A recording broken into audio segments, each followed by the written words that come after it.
In this video, I'm going to reveal the 5 Michael Jordan cards that just keep going up. These cards have stood the test of time, the ones that continue gaining value no matter what the market is doing. Hey, my name is Eric Michael. I've been buying, grading, and selling sports cards for over 10 years now.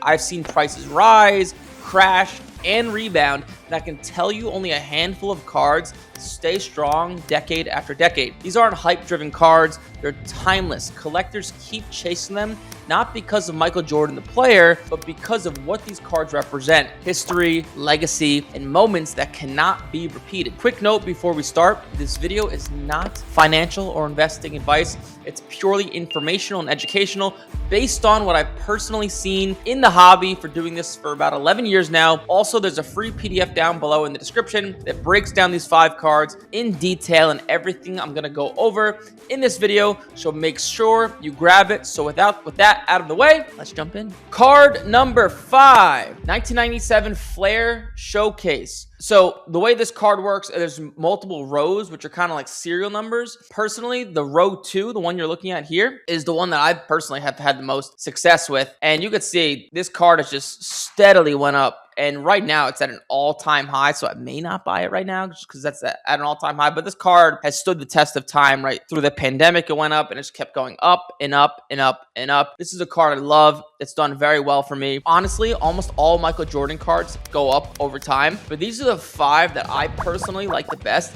and 5 that I personally have had the best luck with. And it is going to shock you some of the cards I'm going to leave out of this top 5. 4 is 1997 Shooting Stars Season's Best Topps Chrome Michael Jordan. If we go to the PSA 10 here, another example of this card is a little weird. It's went up over time, but recently, as of late, it's really shot up crazy. So if you got in here, you would have done pretty well. But the reason the card is on this list, I have bought and sold this card probably like 20 to 30 times, to be straightforward with you.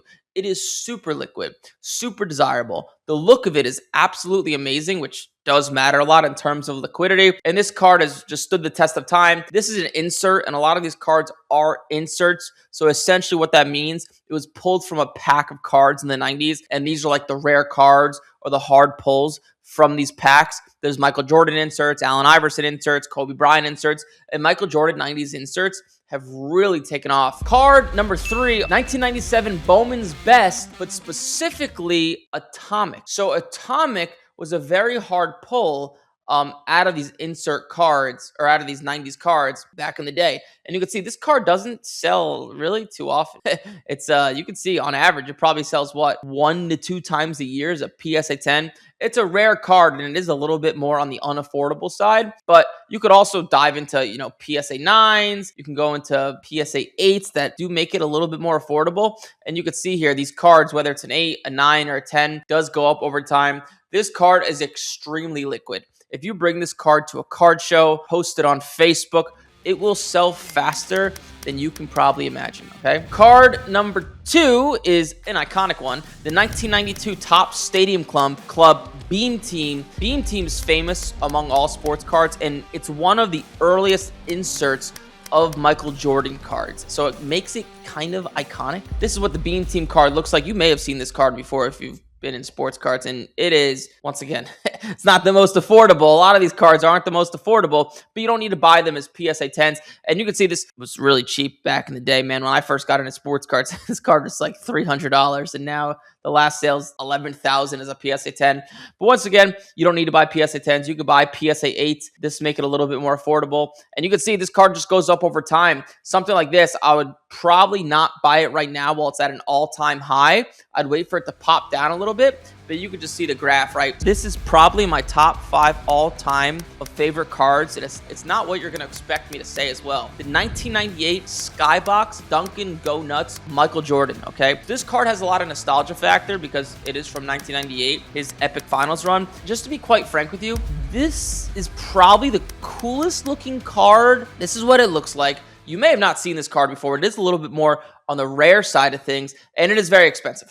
Like a PSA 10 sells for crazy money. And this just makes me sick because I was buying and selling these cards. You could see back then when I got into cards for like $1,000 and flipped them for like a few $100 profit. And now the last sale of this card is $24,000. Pretty crazy, right? And this card just looks epic. Like, just look at the thing. Look what it looks like. It's sick.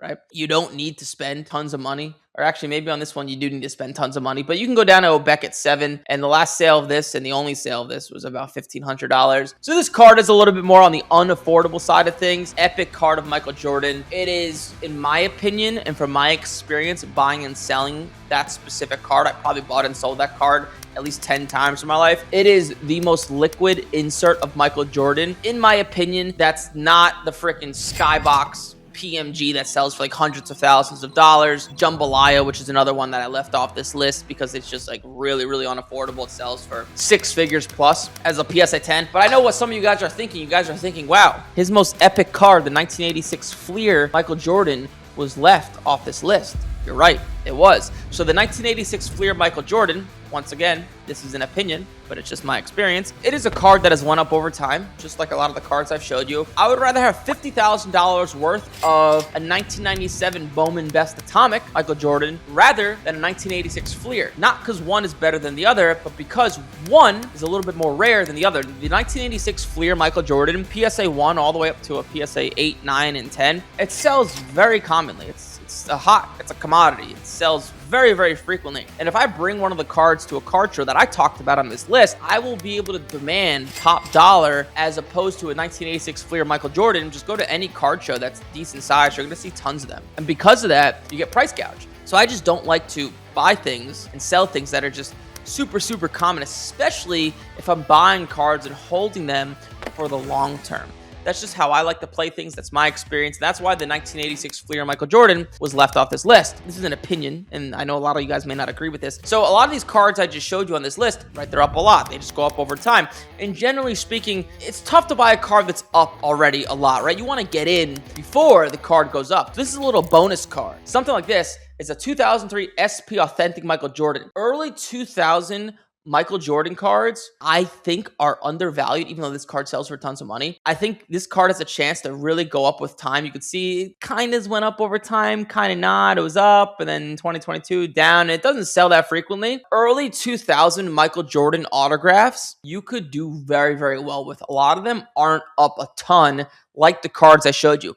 This is probably his most premium, epic early 2000s autograph. There's a few of them. This is from LeBron's rookie year, which increases the value for some reason because I guess 2003 was a big year for sports cards. I think that was pretty damn valuable in terms of buying and selling Michael Jordan cards. And the reality of it is, it's kind of like a Disney stock. It kind of just goes up slowly over time. Hopefully what I said makes sense. There's a free PDF down below exactly what I'm talking about. Like, comment, subscribe.